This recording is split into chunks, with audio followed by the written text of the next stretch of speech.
Let us begin quietly, as we would in a class gathered for sacred work. Let us set aside the voices of the day, the ledger of tasks, the arguments of mind with itself, and rest a moment in simple intention. Our purpose is not to add more motion to our minds, nor to secure an armor of words against the winds, but to develop spiritual consciousness, to cultivate with humility and consistency that inner faculty by which we see that which is invisible, hear that which is inaudible, and know that which cannot be mentally known. This is our shared agreement, that we will move together into the awareness of the presence, and by that awareness allow our living to be led by grace. Now, let us name our aim plainly so that there is no mistaking it. We are not here to wrestle anxiety to the floor or to manage our worry with stronger self-will. We are here to interrupt anxious cycles spiritually, not forcefully, by keeping the mind stayed on God. Thou wilt keep him in perfect peace, whose mind is stayed on thee, speaks the prophet. And the psalmist adds, be still and know that I am God. In the very moment the heart begins to race, in the instant the thought loops back upon itself with dread, our work is to turn, not to struggle, not to negotiate, but to presence. We will not attempt to cure the symptom with more of the same mind that produced it. We will consent to be inwardly led by the one mind that is already peace. This is the paradox that steadies our steps. What the senses agitate over, spiritual consciousness rests within. What the eyes cannot find, spiritual discernment beholds. Where the ears pick up the storm, the soul hears the still, small voice. How did the Master stand amid waves and wind and say, peace, be still? And there was a great calm, not by outshouting the gale, but by beholding the unseen law of harmony where the senses reported chaos. He was not hypnotized by appearance. He recognized the presence in the very face of disturbance. And so must we learn to do, not once in a crisis, but in the small and frequent moments where fear seeks an opening. Here is our lived cue, a simple thread we will carry. Anxiety spike? God is here, and be still. Let it not be a charm nor a personal attempt at control, but an acknowledgement God is here. The recognition itself is prayer. The stillness is not of our making. It is the nature of the presence revealing itself when we remove our hands from the levers. I can of mine own self do nothing, said the Master. The Father that dwelleth in me, he doeth the works. We will not persuade God to attend to us. We will awaken to the God that is already the life of us, the mind of us, the peace of us.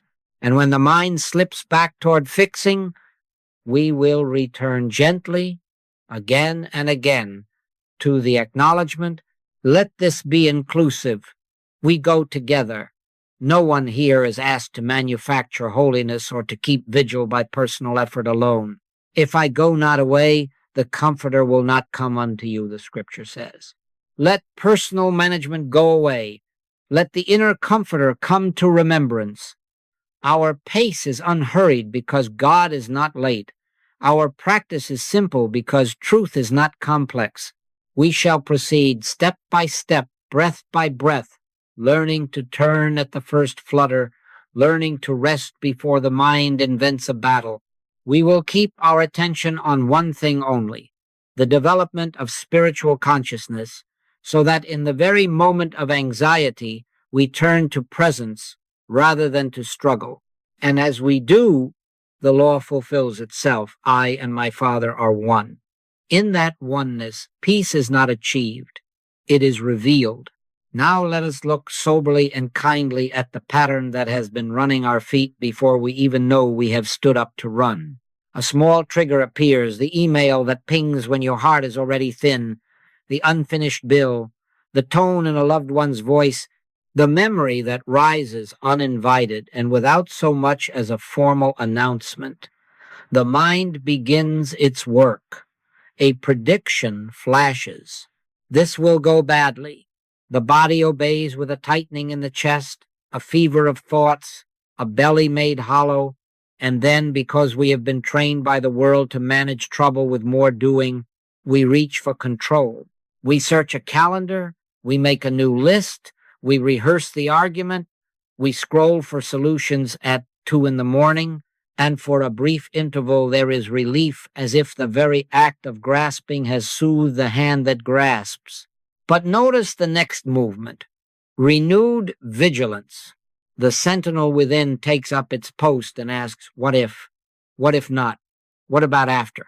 And so, like a wheel set in motion by our own push, the loop tightens, not because the outer trigger is so mighty, but because our attempt to master it by thought has offered it fresh food.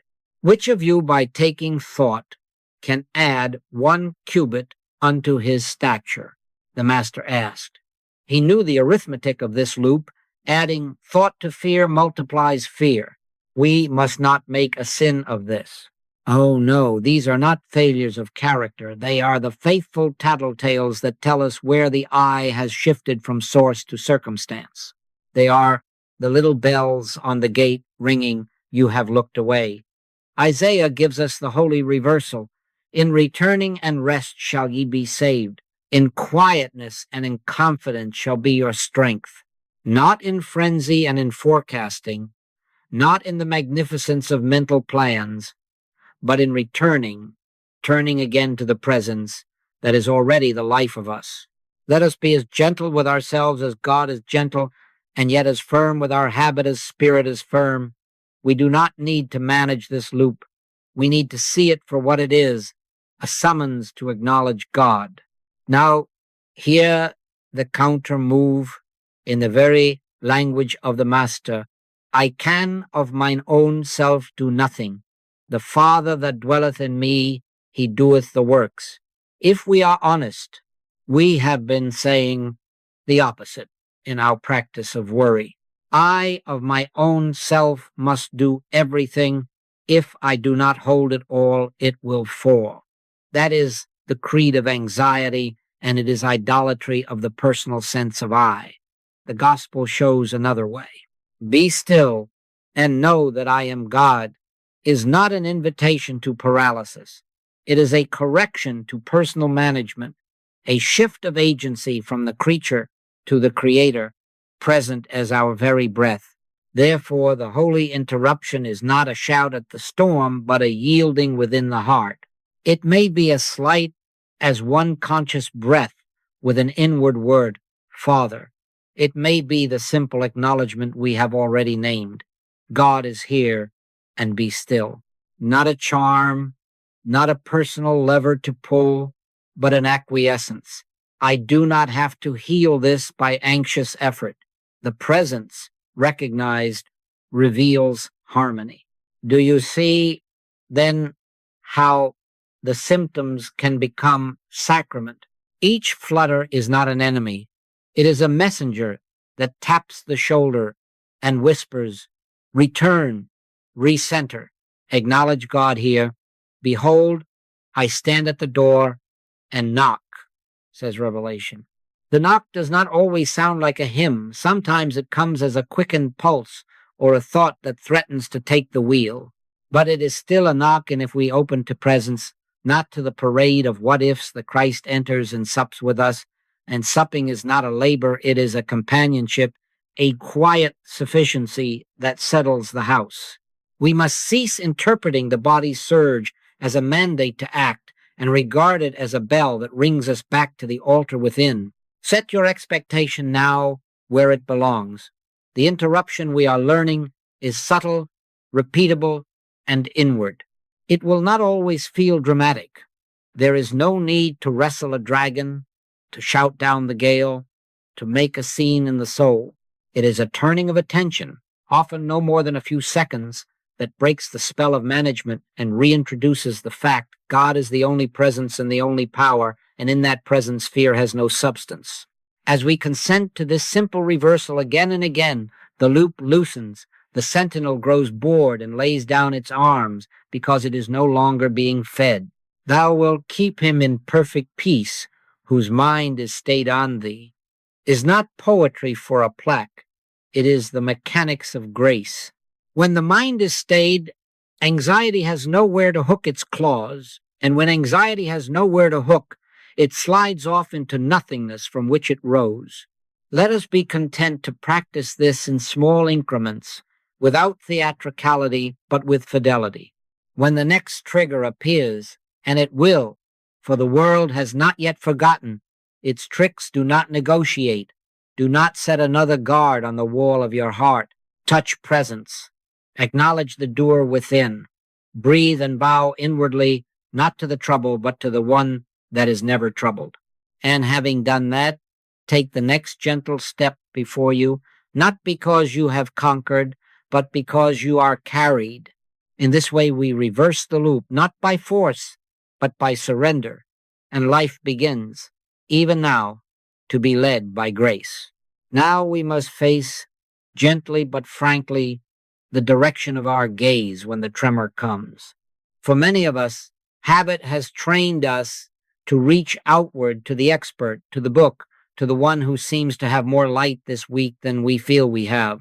There is a season when the hand of a teacher steadies a child, and we honor that season. But the day is passing when you can count on sending a telegram, or now a thought wave, to a practitioner and find your peace sustained by another's realization.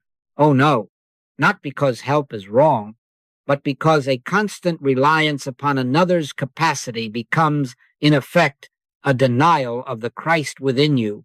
The kingdom of God is within you, said the Master, and he added the hard kindness of principle. If I go not away, the Comforter will not come unto you. Let the imagined indispensability of outer props go away, that you may discover the inward Comforter not as a concept, but as a living authority. What then is our dignity? It is this: the same presence that moved in the prophets, the same life that revealed itself in Jesus Christ, is the indwelling reality of you now.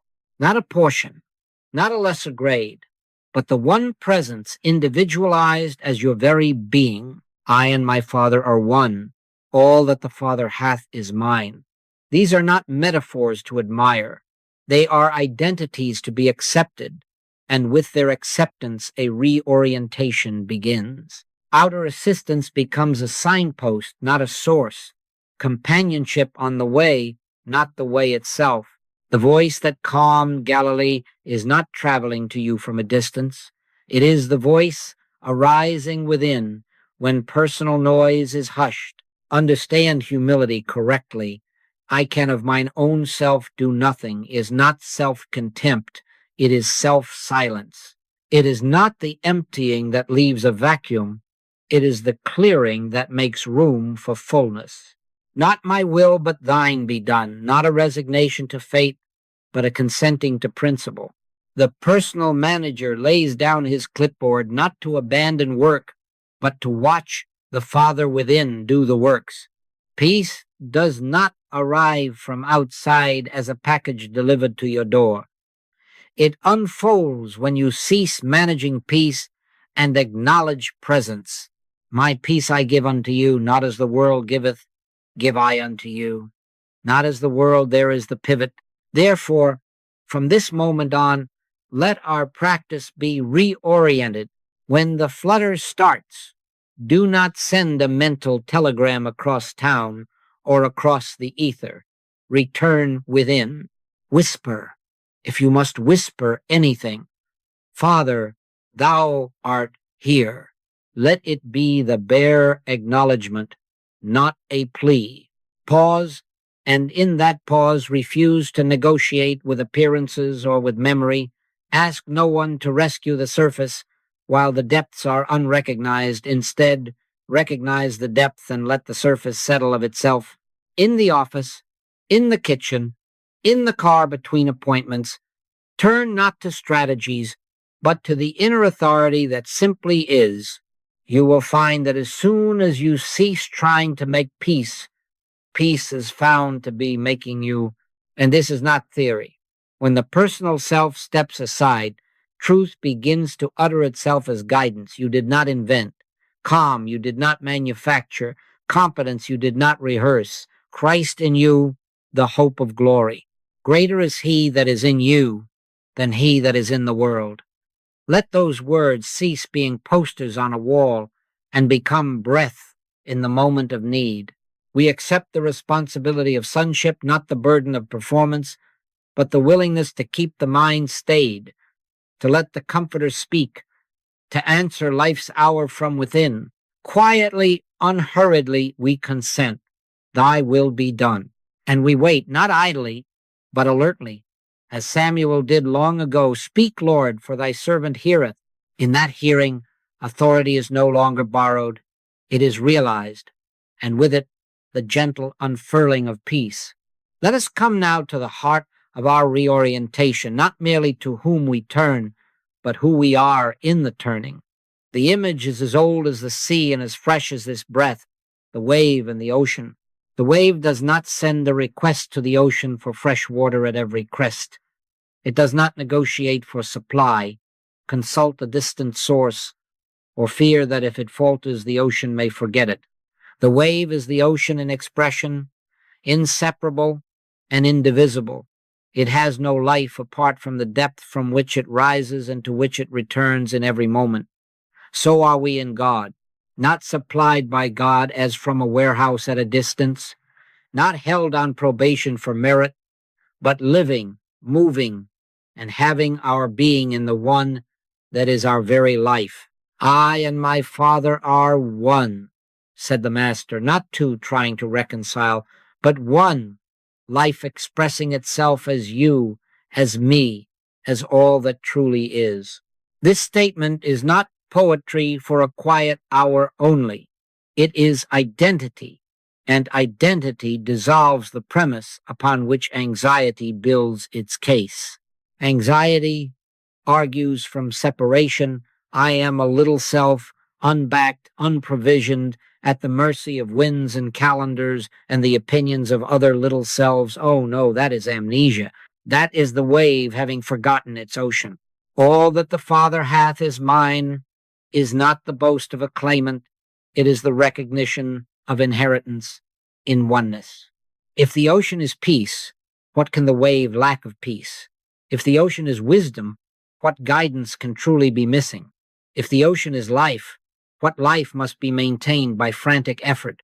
Do you see, then, that when we scramble and scheme and predict, we are answering to a name that is not ours? Let us state it plainly so the heart cannot pretend to have misheard. You are not an outsider petitioning a power to come in. You are the embodiment of that presence in measure and in mode unique to your expression, but not separate in essence. The inner Christ is not a visitor. It is the nature of your being. In him we live and move and have our being. Therefore, our practice is not to fetch peace, manufacture poise, or assemble sufficiency out of fragments. Our practice is remembrance. Be still and know, not become, not acquire, but know that I am God. In that knowing, the personal sense loosens its grip, and what seemed to be achieved by strain is found to be given by nature. Where, then, does the anxious loop find its root? In forgetting. In the moment we identify as a private reservoir, we begin to count and to fear counting. We hoard air as if the breath were ours to manage, and the chest tightens to prove it. In the moment we believe ourselves unbacked, we invent strategies of self-preservation that tire us even when the danger is imagined. But as soon as we remember, truly remember, that underneath are the everlasting arms, the scramble has no argument left. The ocean never leaves the wave.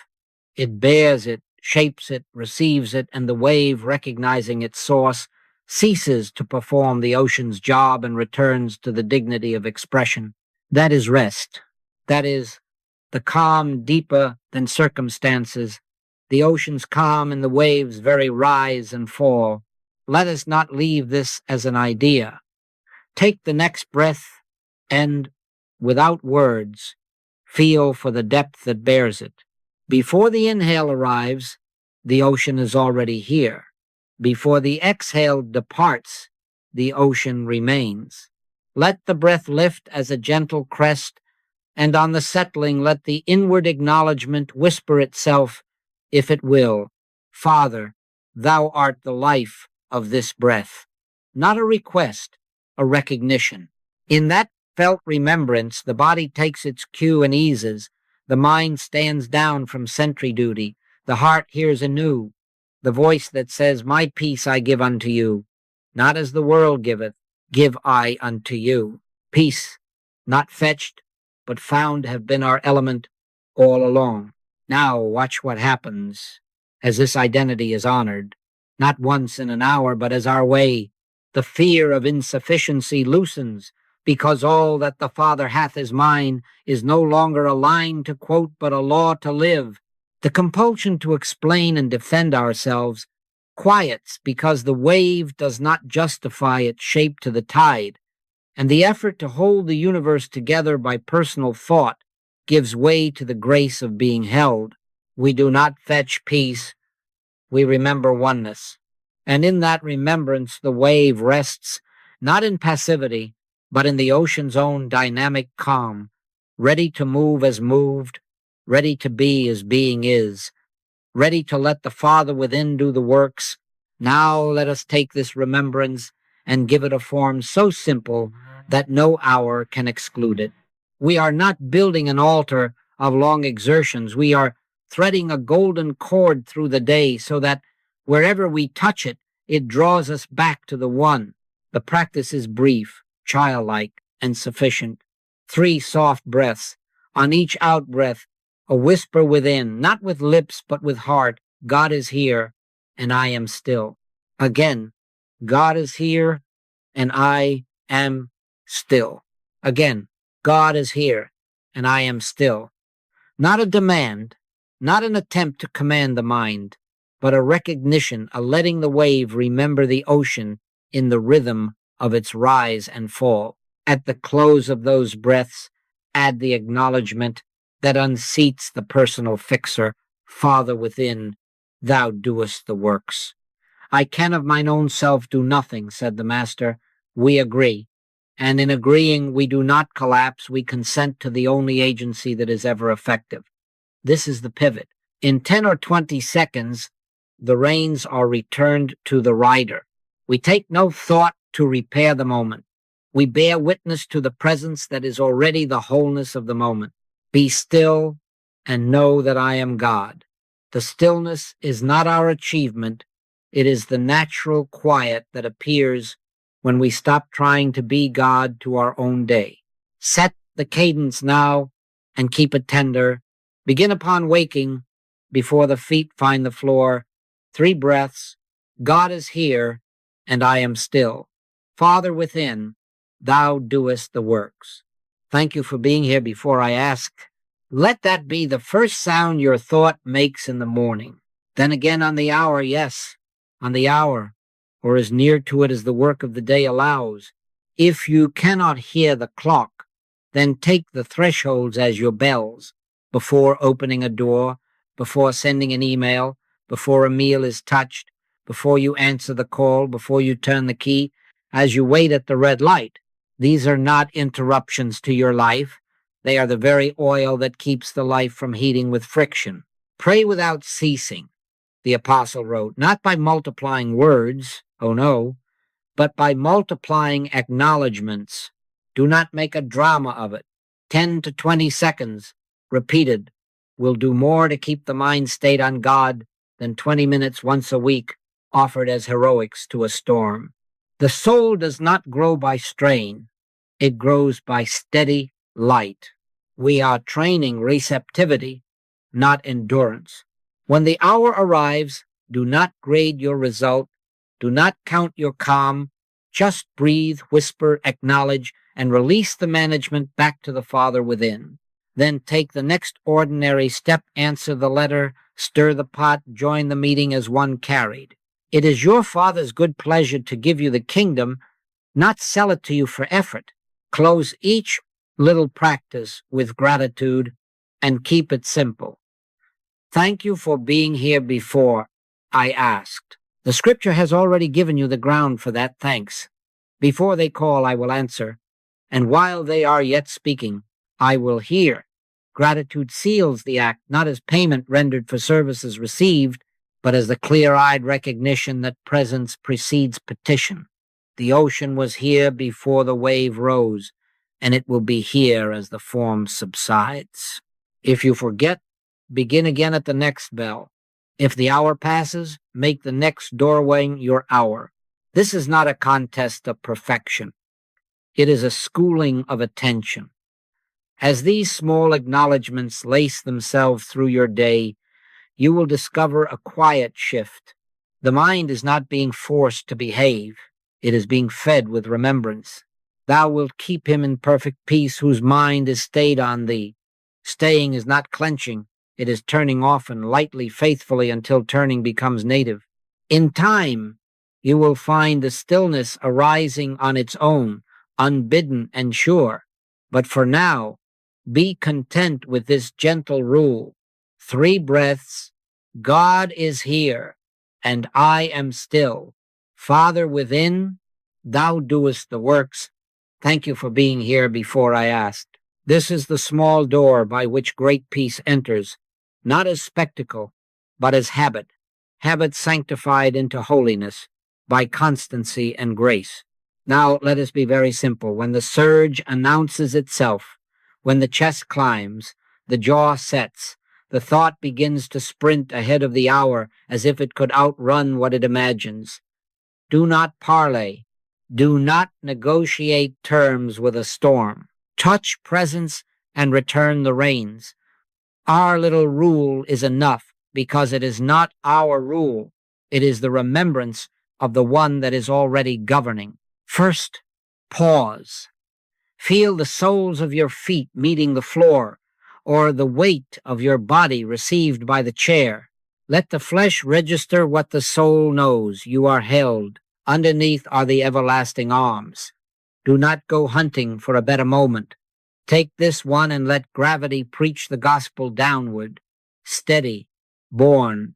If you are standing in a line, if you are seated at a desk, if you are halfway through a doorway, pause inwardly and let the body be carried by what is already carrying it. Second, whisper, and it may be only the heart that moves. God is here, and be still. Say it within, even in a crowded place, especially in a crowded place. This is not a charm to cast at a problem. It is the acknowledgement of fact. When the master said to wind and water, "Peace, be still," he was not hypnotizing matter. He was revealing presence where senses reported danger. Let the whisper be of that kind recognition, not resistance. God is here, and be still. Third, release thought. For one breath, then another, obey him who said, "Take no thought for your life." Lay down the imagination's forecasts. Not forever, the mind will fear such absolutes, but for one inhale, one exhale, and perhaps another. Can you add a cubit to your stature by anxious calculation? Oh no. But you can loosen the loop by ceasing to feed it. In this precise breath, refuse to rehearse the speech, to price out tomorrow, to count the what-ifs. This is not negligence. It is reverence. Be still and know that I am God. Let knowing, not figuring, be the atmosphere of 2 breaths. Fourth, acknowledge plainly, humbly, I can of mine own self do nothing. Father within, thou doest the works. Say it not as a collapse, but as a consent. The inner operation does not begin because you speak. It is invited into your awareness because you agree. It is God which worketh in you both to will and to do of his good pleasure. Let that working proceed while you stand aside from the lever. The Lord shall fight for you, and ye shall hold your peace. Hold your peace now by holding to the doer within, not to the deed. Fifth, resume gently. Take the next right task, answer the one email that is yours to answer, wash the next dish, make the one call, put the key in the lock without checking your pulse of calm, without taking the temperature of your soul. Do not ask, am I peaceful yet? That inquiry is the sentinel trying to re-enlist. Move as one carried. Trust in the Lord with all thine heart, and lean not unto thine own understanding. Lean into the carriedness, and let the outward step be modest. Grace does not swagger, it proceeds. This can be done in the hallway outside a difficult room, in the hum of a train, at the stove with the pot beginning to sing, at 2 a.m. when the old story knocks and would like an audience. The scene is not the issue. The order is the same. Pause and be held. Whisper and recognize. Release thought for a breath, then another. Acknowledge the doer. Resume gently. We are not trying to win an argument with fear. We are stepping out of the courtroom entirely. Perfect love casteth out fear. Love here is not an emotion we muster. It is the presence recognized in which fear finds no room to breathe. If, after 2 minutes, the surge returns and asks for a hearing, do not begin a new trial. Repeat the order without drama. The wave does not panic when it rises again. It remembers the ocean in the rise as surely as in the fall. So do we. In these brief obediences to truth, the nervous habit loses its employment because you no longer hire it to guard your life. My peace I give unto you, not as the world giveth, give I unto you. Receive it in the spike, on the spot, and then walk on quietly into the next small thing, not to prove anything, but to let the Father within do the works. Let us now come to the core revelation for which all this pausing and acknowledging has been preparing the ground. Life led by grace, provision without pressure. The Master gave us the arithmetic of such a life in words so spare, so definite, that our habit of managing has tried to make them figurative. Seek ye first the kingdom of God and his righteousness, and all these things shall be added unto you. Not promised as a prize for merit, not bargained for by piety, but added as the natural overflow of right order. And lest we miss the door into that order, he framed it again. Take no thought for your life. Your heavenly Father knoweth that ye have need of all these things. Do you see? Grace does not ignore needs. It knows them before you do, and meets them as you cease claiming the office of provider and accept the identity of witness and instrument. Translate this into the hour at hand. In the world's language, securing a future is a matter of scripting outcomes, crafting contingencies, stacking proofs against lack. Oh no. In the language of the kingdom, securing a future is not in our brief. Our work is to return attention to presence until presence is permitted to take the initiative in us. Then provision appears, and it appears in right sequence what is necessary for this step, not the warehouse of tomorrow's imagined requirements. Watch how this shifts the inner posture. A woman at her desk receives an unexpected request that would, in the old habit, send her into calculating, do I have time? What of the other projects? What of the impression I must protect? Instead, she turns 3 breaths, the bare acknowledgement. Father within, thou doest the works. She does not script the day. She watches the day reveal its order. One email rises as hers to answer, and in answering it, a contact forms that quietly resolves the afternoon's need.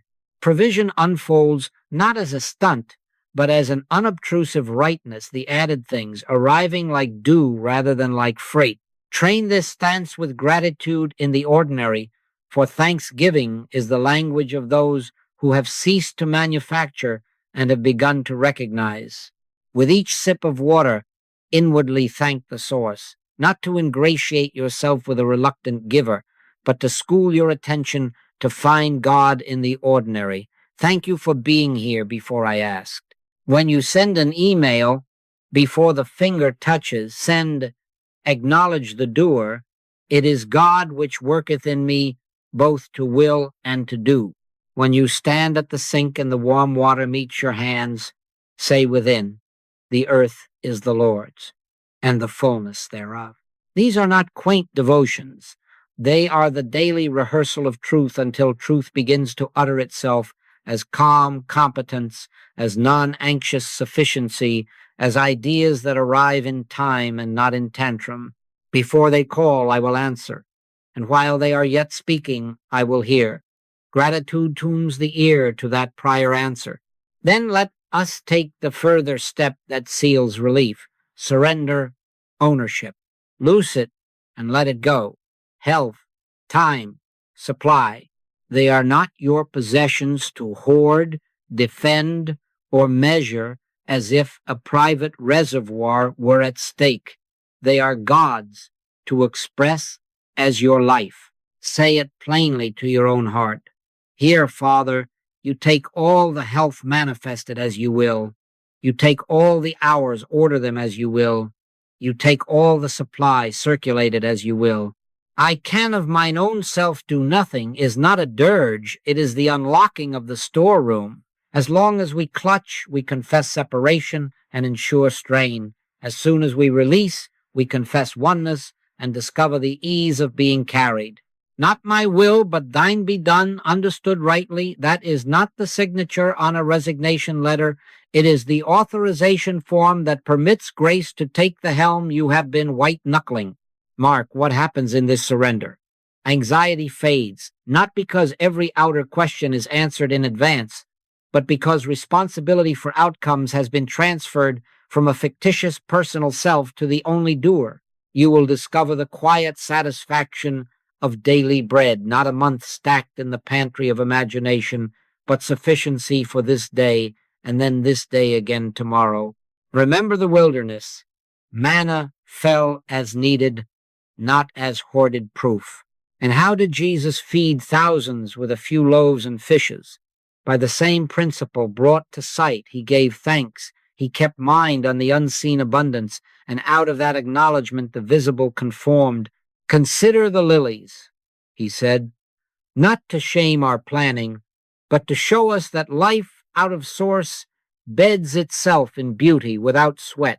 When you release the ledger you have been keeping against life, you will find life already balanced, already poised to add all these things in the only way that does not bruise the soul by grace. So, let the practice continue exactly as we have learned. Keep the mind stayed by small acknowledgments. Train the tongue of the heart to thank. Loose all claims of ownership into God, and then rise to the next modest task without pressure. You will feel the strain of self-provision loosening like a knot that yields to warmth. My peace I give unto you, not as the world giveth.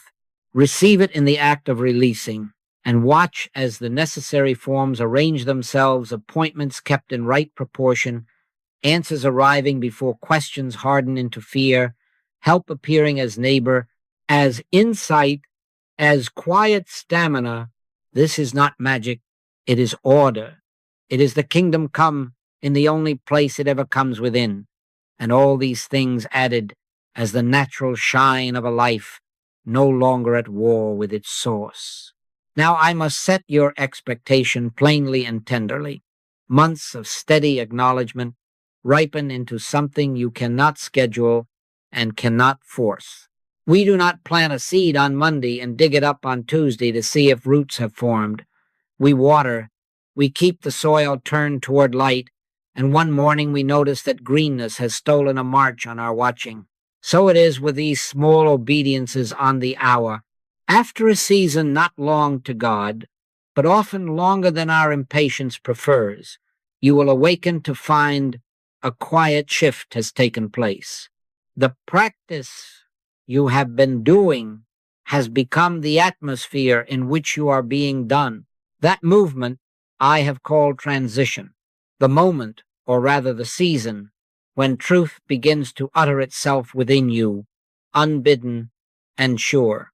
You will recognize it not by fireworks, oh no, but by simplicity. Where once you had to remember to pause, you will find a pause remembering you. In the hallway that used to constrict the breath, there will be a softness as if the air itself were praying. In the conversation that used to provoke defense, you will hear yourself answer from calm you did not prepare. You open the email you dreaded and find the heart acknowledging before the mind organizes, God is here and be still. Without your orchestration, help flows through. A co-worker settles in your presence without you speaking of God at all. A child's fever eases while you fold the laundry and quietly whisper, Father, within. Thou doest the works. The Spirit itself maketh intercession for us with groanings which cannot be uttered, wrote the apostle, and you will know that to be more literal than you once allowed. The prayer is praying you. The silence is silencing you. The peace is piecing you. This is not the end of discipline. It is the change of government. Practice becomes love. Routine becomes rhythm. The one that is your life takes the initiative, ideas that arrive before the need has introduced itself, poise that meets a deadline, not as enemy, but as hour to be inhabited, generosity that moves through your hands without argument from counting. Before they call, I will answer, and while they are yet speaking, I will hear. Truth begins to prove itself by its own operation. You are not the source of light. You have ceased standing in the way of light. Be warned against the old pride that longs to wear a new robe. The personal I would like to say, I have attained. I now live from stillness. Oh no. The sign of ripening is precisely that the personal sense fades from the sentence, I can of mine own self do nothing, becomes not humility practiced, but reality enjoyed. It is God which worketh in you both to will and to do of his good pleasure. When the wave finds its rest, it does not boast of calm, it yields to the ocean's nature. So let us hide our life with Christ in God. Let the workings of grace be more cherished and described. Let the fruit testify while the branch keeps quiet. If anyone congratulates you on your peace, be sure to hear within, the Father within me, he doeth the works. Do not, in this transition, abandon the simple, hourly pattern that brought you here. Keep the bell, keep the breath, keep the acknowledgement, only now notice how often the bell rings itself, how often the breath slows before you ask, how often the acknowledgement rises like a spring. Thou wilt keep him in perfect peace, whose mind is stayed on thee. Staying does not cease because keeping has begun. It sweetens. Continue to take no thought for your life, not as a rule you enforce, but as a horizon you enjoy. Continue to let gratitude be the punctuation of all moments. Thank you for being here. Before I ask for gratitude is the language of this kingdom, and it keeps the heart hospitable to further grace. And if, as this ripening proceeds, a neighbor calls in distress, do not shrink, never refuse a call, not because you have become a performer of wonders, but because the presence that has steadied you will find in service another doorway to utter itself. Move gently, speak little, acknowledge much. In time you will notice that stillness arises on its own, not as an achievement, but as a birthright uncovered. Truth has taken the initiative, and you are content to be carried. This is the transition. This is the mercy for which discipline was always an usher.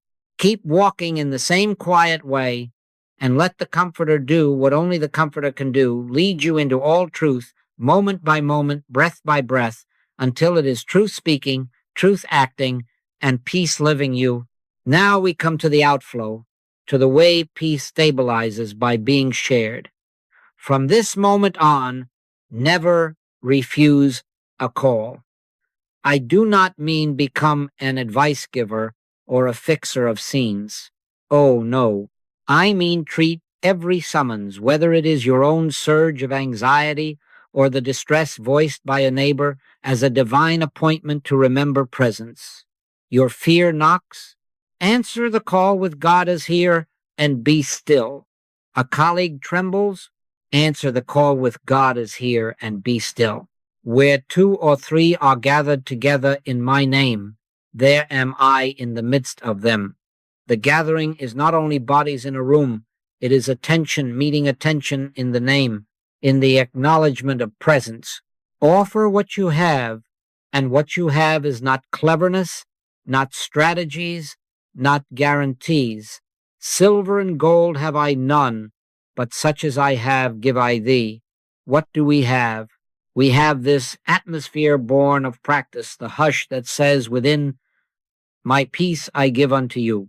We have the humility that refuses personal heroics. I can of mine own self do nothing. The Father that dwelleth in me, he doeth the works. Give that, lend that, stand as witness to that in the very place where panic would like an audience. This is not passivity. It is consent to the only agency that heals without residue. Keep a simple protocol.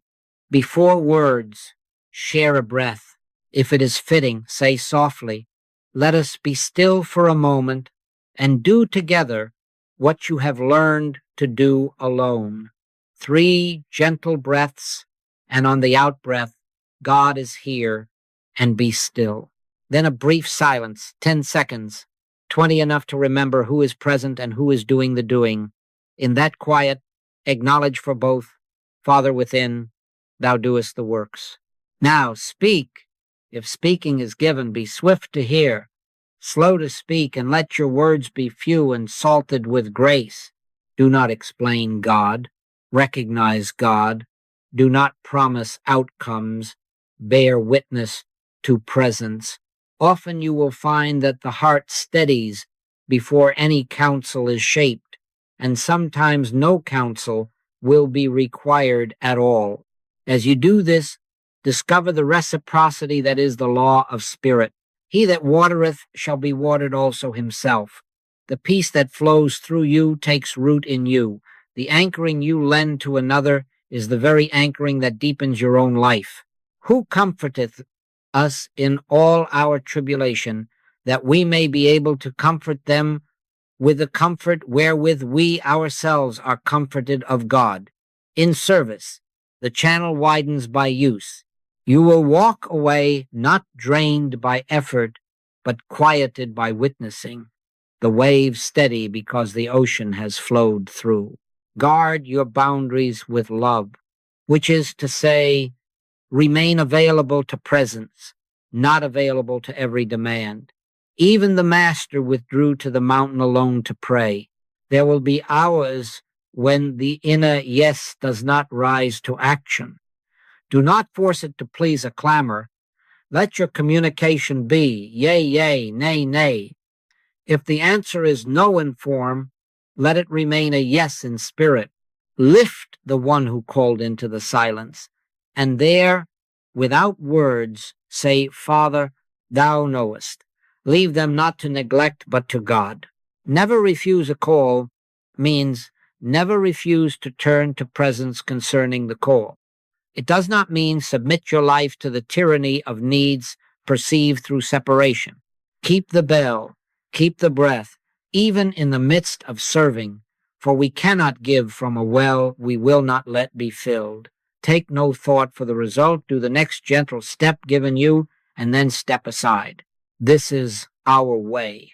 Freely ye have received, freely give, bear ye one another's burdens, and so fulfill the law of Christ, not by carrying loads in personal strength, but by refusing to believe in a self apart from the everlasting arms. We enter each request as the wave, consenting to be ocean, no performance, only presence. And as you answer the calls, your own heart's whisper, or your neighbor's midnight knock, you will find what I promised you at the first. Answering with presence steadies us. As peace flows through, it roots more deeply within. Then wherever you go, and whoever calls, You will hear the inner word ready on its own lips. God is here, and be still, and you will watch as the Father within doeth the works. Some of you are already saying within, yes, but what of the edges, the night watch, the deadline pressing, the old story that has worn a groove? Let us meet them gently and directly, for edges are not exclusions. They are doors. No circumstance bars the practice. Each edge is simply a fresh doorway back to presence. In the night, when the eyes open and the old sentinel would reach for the glowing clock and start its calculus, how many hours left? What will tomorrow cost? Oh no. Replace clock checking with remembrance. One breath, soft and honest, and on the exhale, God is here, and be still. Again, if needed. And then the plain consent. Father within, thou doest the works. Let sleep come or not come under grace. He that keepeth Israel shall neither slumber nor sleep. So you need not keep vigil as a warrior. You may rest as a witness. If wakefulness stays, make the bed a sanctuary and not a courtroom. Whisper, thank you for being here before I ask. And let the body lie in God the way a wave lies back in ocean. He giveth his beloved sleep. If for an hour sleep does not return, be content to be kept. You will rise with the strength not of your staging, for my grace is sufficient for thee. As to deadlines, they tempt us to believe that pressure is power and haste is holy. Oh no. We work diligently, yes. We do not take thought for outcomes. Sufficient unto the day is the evil thereof. Bring the practice into the very draft, the code, the meeting, before the next paragraph, the next line of numbers, the next call, one breath. God is here, and be still. Then the acknowledgement, I can of mine own self do nothing. Father within, thou doest the works. Now do the next faithful action, only just that one, not the imagined 10. Whatsoever thy hand findeth to do, do it with thy might, but let might be surrendered, not strained. Keep eyes on the step, not the scoreboard. Results belong to grace. Effort belongs to love. You will find that ideas arrive ordered, not panicked. Help appears as timing, as a word from a colleague, as a quiet refusal to dramatize. Commit thy works unto the Lord, and thy thoughts shall be established. When the old narrative mutters, this always happens to you, these nights, these failures, these losses, answer as one who has remembered identity. Oh no, only God is here. The wave is one with the ocean and does not inherit the ocean's storms. It inherits the ocean's nature. Do not argue with the tale. Acknowledge the teller. 3 breaths. Be still and know that I am God. Return to the bell, the whisper, the consent. The pattern is not a fate, it is a habit, unemployed each time you refuse to rehearse it and choose presence instead. If any man be in Christ, he is a new creature. Old things are passed away. Let the mind be told kindly. We are not consulting the archive. We are abiding in the now, where God is the only history. And what of public spaces, the commute, the queue, the waiting room, where eyes are on you and props are absent? Stillness does not require posture or place. Practice with eyes open, hands at rest, face unannounced. Let the heart say within, God is here, and be still. Let the tongue of the Spirit, not the lips, confess, Father within, thou doest the works. No beads, no book, no bowed head necessary. The kingdom of God is within you, in the train's hum, in the conference's glare, in the store's fluorescent noon. A sanctuary forms without drawing attention, because sanctuary is attention. You may find that others settle beside you without knowing why. Presence is its own introduction, and if you relapse, if you check the clock and spiral, If you hurl yourself at a deadline and then remember too late, if the old story runs you around the block, there is no scolding in this way. Treat the setback as a fresh invitation. Begin again at the next bell, even if the bell is only the breath that has arrived without your bidding. A just man falleth 7 times and riseth up again. Rise by turning, not by promising. Thank you for being here before I asked. That is all. Grace does not keep score. It keeps you.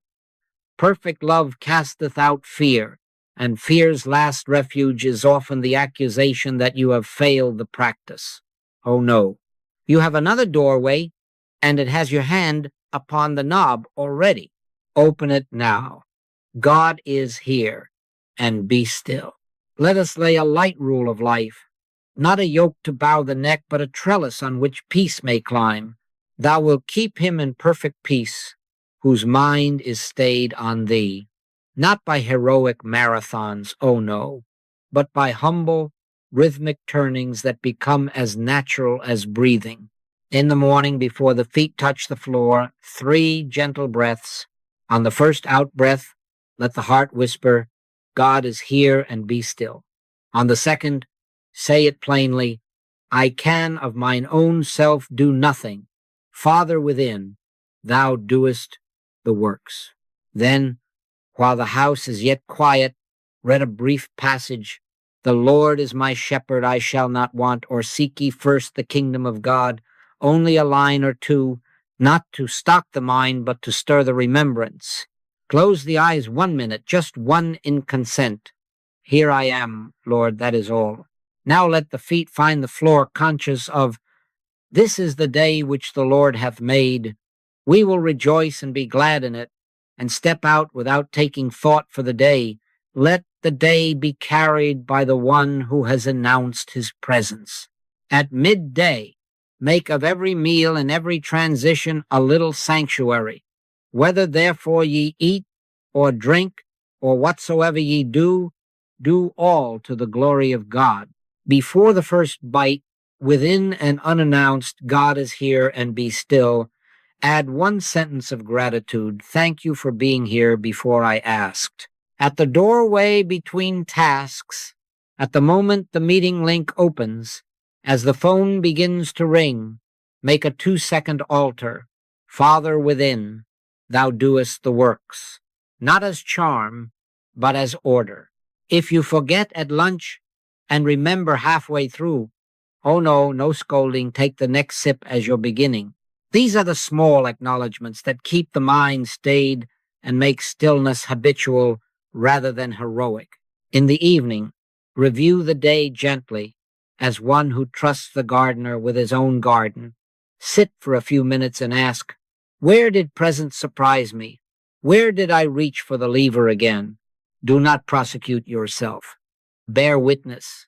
Offer every success back to God. Loose it and let it go. Father, it was thine all along.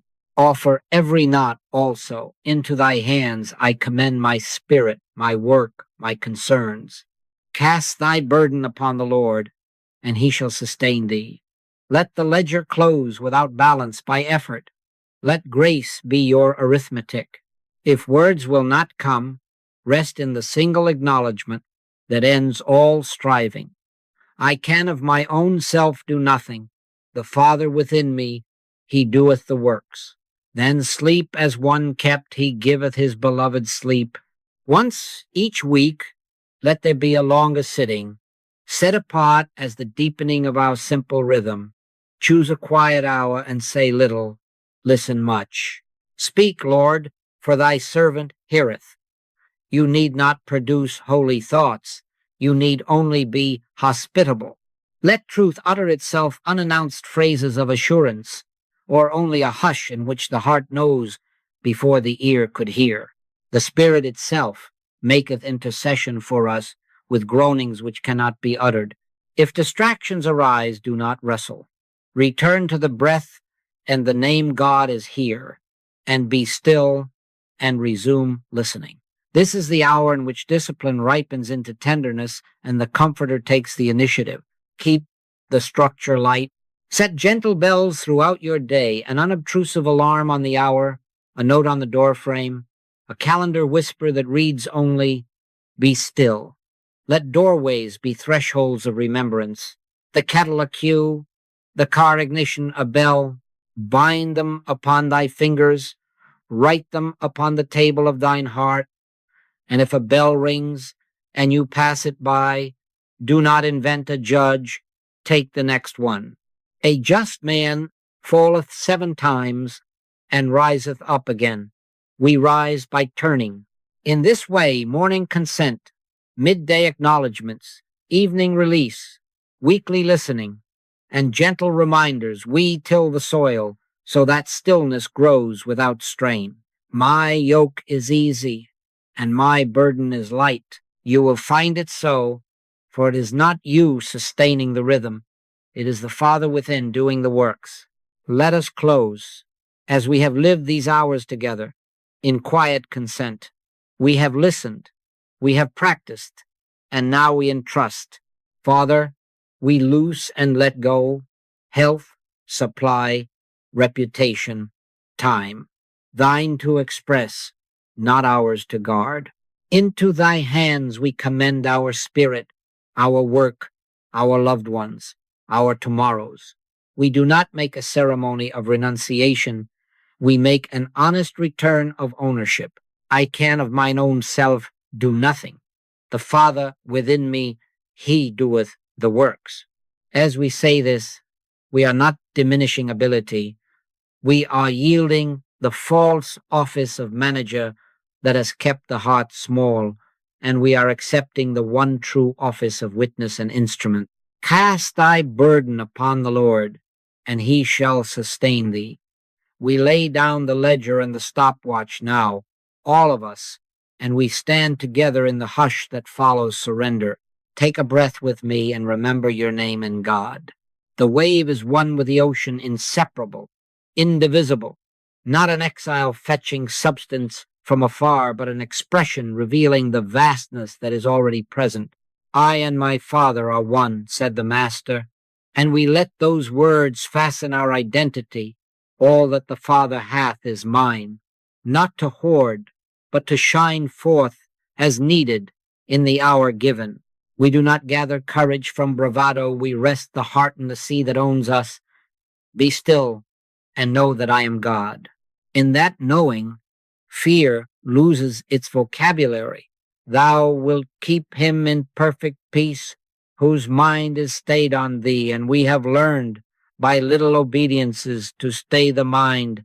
Now we let the keeping do its work.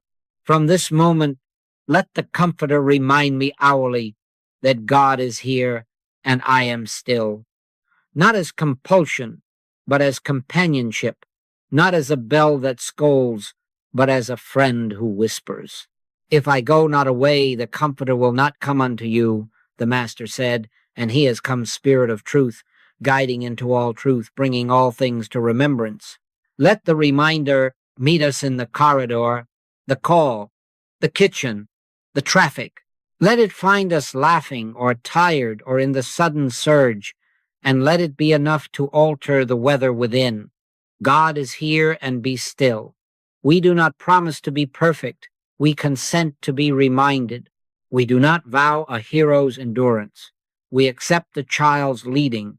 As many as are led by the Spirit of God, they are the sons of God. Here is our charge for the weak, simple and beautiful. Never refuse a call, inner or outer, without first acknowledging presence. If your own heart called you with a pang, answer it with God is here and be still, and in that stillness take the next gentle step. If a neighbor's voice trembles, do not rush to fix. Share a breath, acknowledge for both, Father within, thou doest the works, and then speak, if speech is given, with words salted with grace. If an email or a deadline calls, pause for the span of one holy exhalation and take no thought for outcome. Do the one faithful act at hand. Silver and gold have I none, but such as I have give I thee, and what we have is the atmosphere of presence. Freely ye have received, freely give. He that watereth shall be watered also himself, As peace flows through, peace roots within. Now receive this assurance as we are sent. What we seek has already preceded us. Before they call, I will answer, and while they are yet speaking, I will hear.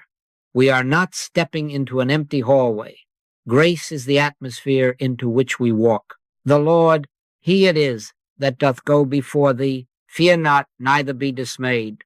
Lo, I am with you alway, not as a sentiment, but as the very life of your life.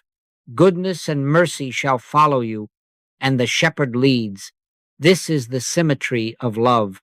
So we rise without drama, each to his and her place, and we go in quiet authority, the authority of those who have loosed what was never theirs and received what cannot be lost. When the moment meets you, meet it with the simple sentence that has become our way. God is here, and be still. The Father within you will do the works. The Comforter will remind you. The ocean will carry the wave. My peace I give unto you, not as the world giveth, give I unto you. Let not your heart be troubled, neither let it be afraid. Peace goes with you, because peace is you in God and God in you, world without end.